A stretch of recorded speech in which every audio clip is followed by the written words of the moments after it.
Israeli Prime Minister Benjamin Netanyahu on Tuesday threatened to withdraw from the ceasefire in the Gaza Strip and resume its war against Hamas if the militant group does not go ahead with the next scheduled release of hostages on Saturday.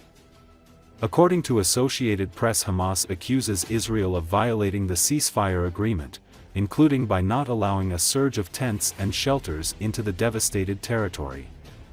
U.S. President Donald Trump threatened that all hell will break out if the militant group does not release the remaining Israeli hostages held in Gaza by Saturday.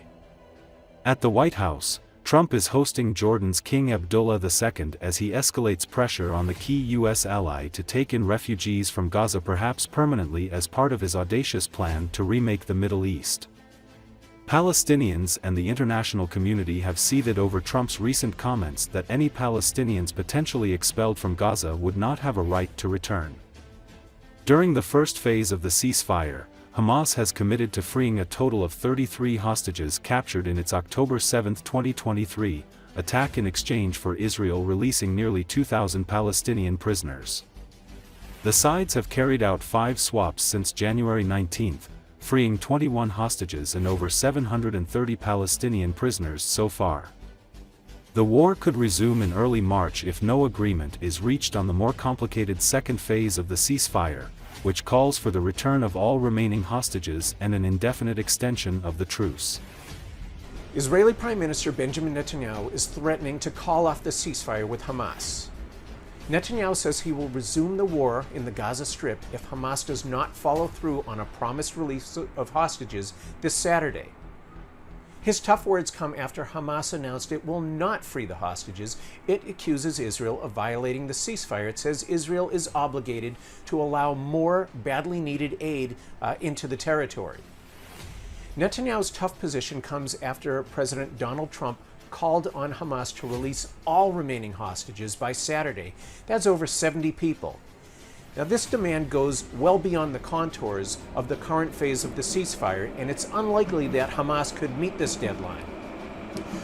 But the tough words appear to be emboldening the Israeli leader. Remember, Netanyahu was at the White House last week where he had a warm meeting with President Trump. Now, Saturday's a few days off. That gives time for international mediators to work behind-the-scenes diplomacy in hopes of restoring this ceasefire. But in the meantime, Netanyahu has ordered the Israeli military to beef up troops in and around Gaza. A resumption of the war would be disastrous for the people of Gaza, who are only beginning to recover from 15 months of heavy fighting. It also would spell trouble for the families of remaining Israeli hostages. They are calling on Netanyahu to stick with the ceasefire until all hostages come home. So Netanyahu in the coming days will face heavy pressure from multiple directions and have some very difficult decisions to make. Tulsi Gabbard moved a step closer to being the next Director of National Intelligence Monday after the U.S. Senate advanced her nomination to a final vote planned for later this week.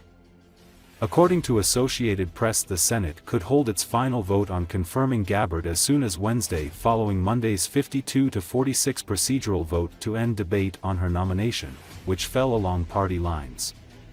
Created following the September 11, 2001 attacks, the Office of the Director of National Intelligence oversees and coordinates the work of 18 intelligence agencies.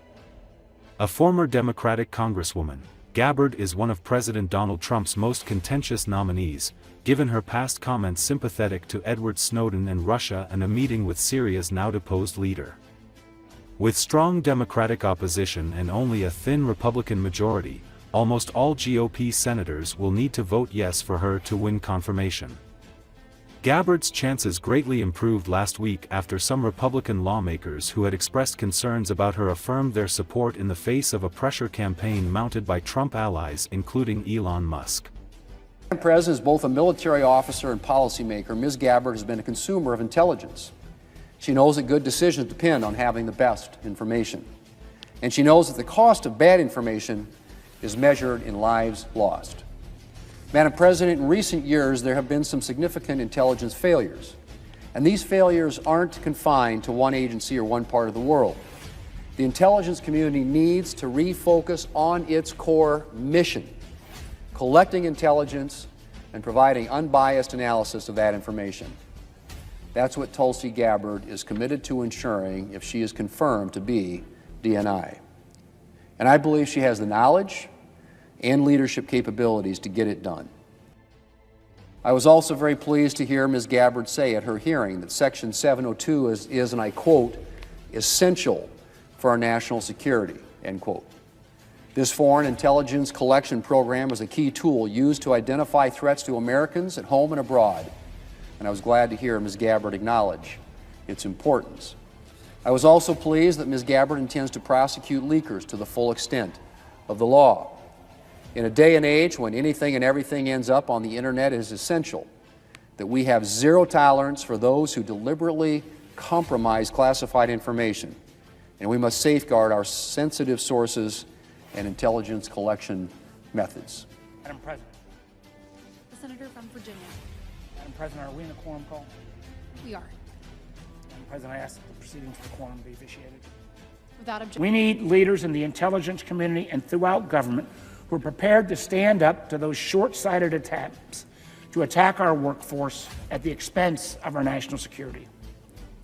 Unfortunately, I don't believe Ms. Gabbard is such a leader, nor is she well suited by dint of experience or judgment to serve as Director of National Intelligence. The DNI is a position of great importance and significance to our national security. Ms. Gabbard has also been publicly outspoken in her praise and defense of Edward Snowden, someone who betrayed the trust and jeopardized the security of our nation. The vast majority of the information he stole and leaked before, I would mind you, he ran off to hightail in both China and Russia. Most of this information, I can assure you, had nothing to do with America's primacy, but did compromise our nation's most sensitive collection sources and methods. The question is it the sense of the Senate that debate on the nomination of Tulsi Gabbard of Hawaii to be the Director of National Intelligence shall be brought to a close? The yeas and nays are mandatory under the rule. The clerk will call the roll. Mr. Cassidy. Aye. Mrs. Murray. Mr. Hawley. Aye.